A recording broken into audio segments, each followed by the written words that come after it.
এই মুহূর্তে আমাদের প্রতিনিধি শুভঙ্কর মণ্ডল রয়েছেন কালীঘাটে মুখ্যমন্ত্রীর বাড়ির সামনে। আমরা সরাসরি চলে যাব সেখানে।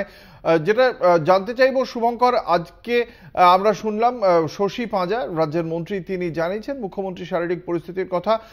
আজকেও চিকিৎসকদের পর্যবেক্ষণে যাওয়ার কথা ছিল এবং সার্বিকভাবে মুখ্যমন্ত্রীর বাসভবনের নিরাপত্তাও খতিয়ে দেখার কথা ছিল রাজ্য পুলিশের। দুটি বিষয়ে সর্বশেষ কি আপডেট রয়েছে? দেখো, তোমায় প্রথমে জানাই যে রাজ্যের বিশেষ করে মুখ্যমন্ত্রী যখন এই ধরনের আঘাত পেয়েছেন, গতকাল তার যে শারীরিক চিকিৎসা হয়েছে এসএসকেএম হাসপাতালে, তারপর তাকে এখানে ফিরিয়ে আনা এবং সেখান থেকে আজ সকালে আমরা কি দেখলাম যে নিরাপত্তা বেষ্টনী আরো জোরদার করা হয়েছে মুখ্যমন্ত্রীর কালীঘাটের এই যে বাসভবন, সেখানে সকাল থেকে আমরা শুধুমাত্র উর্দিত নয়, সেই সঙ্গে কিন্তু আমরা দেখেছি যে পুলিশের স্পেশাল টিম তারাও কিন্তু এখানে রয়েছে এবং স্বাভাবিকভাবেই ব্যাপকভাবে নজরদারি এখানে কিন্তু বাড়ানো হয়েছে বা বলা যেতে পারে নিরাপত্তা বেষ্টনী জোরদার করা হয়েছে। অন্যদিকে এই যে মুখ্যমন্ত্রীর চিকিৎসা এবং তারপর মুখ্যমন্ত্রীকে গতকাল ছেড়ে দেওয়া বাড়ির থেকে তিনি চলে এলেন হাসপাতাল থেকে, এসএসকেএম হাসপাতাল থেকে, তারপর থেকে কিন্তু মেডিকেল অবজারভেশনে তিনি থাকলেও আমরা যে মেডিকেল টিমের আসার কথা ছিল সেই মেডিকেল টিমের কিন্তু এখনো পর্যন্ত আমরা অন্ততপক্ষে কালীঘাটে আসেনি সেই টিম আসতে পারে বলে আমরা জানতে পেরেছি। তবে ডাক্তারদের অবজারভেশনে তাকে রাখা রয়েছে, কেননা মাথা বা কপালে তার কিন্তু গুরুতর চোট রয়েছে, যেখানে স্টিচ রয়েছে, নাকে স্টিচ রয়েছে। সব মিলে মমতা বন্দ্যোপাধ্যায় কিন্তু এই যে গতকাল যে ঘটনা ঘটেছে এমন না, আমরা এর আগেও মমতা বন্দ্যোপাধ্যায়কে দেখেছি যে এই যে তার বিভিন্ন সময় একাধিকবার তিনি বিভিন্ন সময় চোটগ্রস্ত হয়েছেন।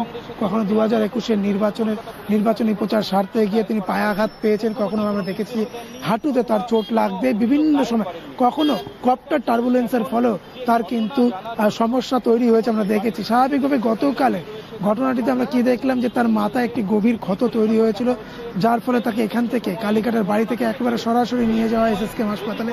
সেখানে তার চিকিৎসা চলে এবং তার কপাল এবং নাকে স্টিচ বা সেলাইয়ের পর তাকে চিকিৎসকরা সেখান থেকে ছেড়ে দেন এবং সেখান থেকে এখনো পর্যন্ত মুখ্যমন্ত্রী তার বাসভবনেই রয়েছেন, তার বাড়ি কালীঘাটের বাড়িতেই তিনি রয়েছেন। এবং সকাল থেকে আমরা দেখেছি যে এখানে পুলিশের যিনি নগরপাল, কলকাতা পুলিশের নগরপাল বিনীত গোয়েল, তিনি এসেছেন, ডিসি সাউথ তিনি নিজে এসেছেন এখানে এবং তদারকি করে গিয়েছেন নিরাপত্তার বিষয়টি।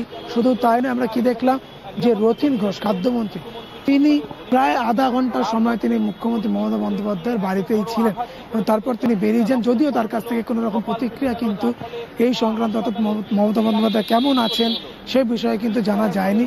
যদিও আমরা জানি যে স্বাভাবিকভাবেই কিন্তু তাকে অবজারভেশনে রাখা হয়েছে এবং মেডিকেল টিমের যে আসার কথা সেই মেডিকেল টিম কিন্তু এখনো পর্যন্ত এসে পৌঁছায়নি। একটা কথা চলছিল যে হয়তো মমতা বন্দ্যোপাধ্যায়কে আবার এসএসকেএমে নিয়ে যাওয়া হতে পারে, কিন্তু সেই বিষয়টি এখনো পর্যন্ত কোনো স্পষ্ট সূত্র বা বলা যেতে পারে একেবারে জোরদার কোনো রকম কিন্তু সেই দাবি আমরা করতে পারছি না। তিনি বাড়িতেই রয়েছেন এখনো পর্যন্ত এবং এখনো পর্যন্ত ডাক্তার অবজারভেশন এবং সকাল থেকে যা পরিস্থিতি তাতে কিন্তু মমতা বন্দ্যোপাধ্যায় স্থিতিশীল রয়েছেন বলে, আঘাত থেকে অনেকটাই স্বাভাবিক তিনি রয়েছেন বলে আমরা জানতে পেরেছি। শুধু তাই নয়, সকাল থেকে আমরা দেখেছি যে তিনি তার এক্স হ্যান্ডেলে একাধিক পোস্ট, অর্থাৎ গতকাল থেকে যারা উদ্বিগ্ন ছিলেন দেশ বা বলাতে পারে রাজ্য রাজনীতির যত নেতা নেতৃত্ব তাকে এক্স হ্যান্ডেলে তাকে নিয়ে উদ্বিগ্নতা প্রকাশ করে পোস্ট করেছেন, তাদের সকলের উদ্দেশ্যে তিনি কিন্তু ধন্যবাদ জ্ঞাপন করেছেন। সে এম কে স্ট্যালিন হোক, সে রাহুল গান্ধী হোক, সে নরেন্দ্র মোদী হোক, যেই হন না কেন, সব মিলিয়ে আমরা যেটি জানতে পারছি যে মমতা বন্দ্যোপাধ্যায়ের অবস্থা গতকালের তুলনায় কিন্তু এখন বেশ কিছুটা